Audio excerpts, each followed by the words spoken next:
Hello കൂട്ടുകാരെ, ഇന്നത്തെ promo വിശേഷങ്ങളിലേക്ക് എല്ലാവർക്കും സ്വാഗതം. ഇന്നത്തെ പ്രൊമോയിൽ നമുക്ക് കാണാൻ കഴിയുന്ന അങ്ങനെ നമ്മുടെ രോഹിത്തും ബബിതയും കൂടി ശിവൻ്റെയും കമലയുടെയും കൂടി ഇറങ്ങി പോവാണ്. ആ സമയത്ത് നമ്മുടെ ബാലചന്ദ്രൻ തടയുന്നില്ല. ആ സമയത്ത് അലീന പറയേണ്ട അച്ഛ ഒന്ന് തടയും, അവരെ പോകാൻ പറയണ്ട, അച്ഛൻ പറഞ്ഞാൽ അവർ കേൾക്കുമെന്ന് പറയണ്ട. ആ സമയത്ത് ബാലചന്ദ്രൻ അലീനോട് പറയുന്നുണ്ട്, പോട്ടെ മോളെ, അവർ പോയിട്ടൊന്ന് പഠിച്ച് വരട്ടെ, കമലയുടെ സുഖം എന്താണെന്ന് പഠിച്ച് വരട്ടെ എന്നൊക്കെ പറയുന്നുണ്ട്. എന്തായാലും ബബിതയും രോഹിത്തും കൂടി കമലയുടെ ഒപ്പം ഇറങ്ങി പോകുന്നുണ്ട്. പിന്നെ കാണിക്കുന്നത് നമ്മുടെ ഹരി അവൻ്റെ കാമുകിയുടെ ഒപ്പം ടൂറൊക്കെ പോകുന്നുണ്ട്. ടൂറൊക്കെ പോയിട്ട് നല്ല സുഖമായിട്ട് സന്തോഷമായിട്ട് പാട്ടും ഡാൻസും വീഡിയോ എടുക്കുന്നുണ്ട്, എല്ലാം കാണിക്കുന്നുണ്ട്. അവർ സന്തോഷമായിട്ട് നിമിഷങ്ങൾ പങ്കുവെക്കുകയാണെന്നാണ് പിന്നെ കാണിക്കണത് നമ്മുടെ മനു അലീനയെ ആശ്വസിപ്പിക്കാൻ എത്തുന്നുണ്ട്. എന്നിട്ട് പറഞ്ഞിട്ട് നീ വിഷമിക്കാതിരിക്കുക, അതൊക്കെ പോട്ടെ, അവർ പോയവർ തിരിച്ച് അതേപോലെ വരും, നീ ഒന്ന് വിഷമിക്കാതിരിക്കുക എന്നാണ് പറയേണ്ടത്. ആ സമയത്ത് അലീന പറഞ്ഞിട്ട് മനുവിനോട്, എനിക്ക് ആരെക്കുറിച്ച് ആലോചിച്ചിട്ടല്ല വിഷമം, എനിക്ക് എൻ്റെ അച്ഛനെ കുറിച്ചിട്ട് ആലോചിച്ചിട്ടാണ് വിഷമം. അച്ഛൻ അനുഭവിക്കണ പോലെ വിഷമം ഈ ലോകത്ത് ആരും അനുഭവിക്കില്ല മനുവേട്ട.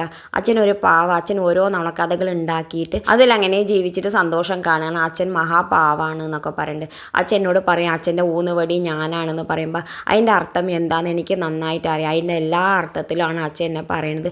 ഞാൻ എന്തായാലും എൻ്റെ അച്ഛൻ്റെ ഊന്നുവടിയായിട്ട് നിൽക്കുന്നൊക്കെ പറയുന്നുണ്ട്. മനു പറയുന്നുണ്ട്, നീ വിഷമിക്കാതിരിക്കുക അലീന, ഞാൻ നിൻ്റെ ഒപ്പം ഉണ്ട്, നീ ഒന്ന് വിഷമിക്കാതിരിക്കുക എന്നൊക്കെ പറയുന്നുണ്ട്. നമുക്ക് എല്ലാവരും കൂടി ശ്രമിച്ചിട്ട് നമ്മളെ ആൻറ്റിയെ ജീവിതത്തിലേക്ക് കൊണ്ടുവരാൻ, നീ വിഷമിക്കാതിരിക്കുക എന്നൊക്കെ പറയുന്നത് കാണിച്ചുകൊണ്ടാണ് ഇന്നത്തെ പ്രൊമോ അവസാനിക്കുന്നത്. ഇതുപോലുള്ള പ്രൊമോ വിശേഷങ്ങൾ നിങ്ങളുടെ മുന്നിൽ എളുപ്പത്തിൽ എത്താൻ ഈ ചാനൽ ഒന്ന് സബ്സ്ക്രൈബ് ചെയ്യണേ.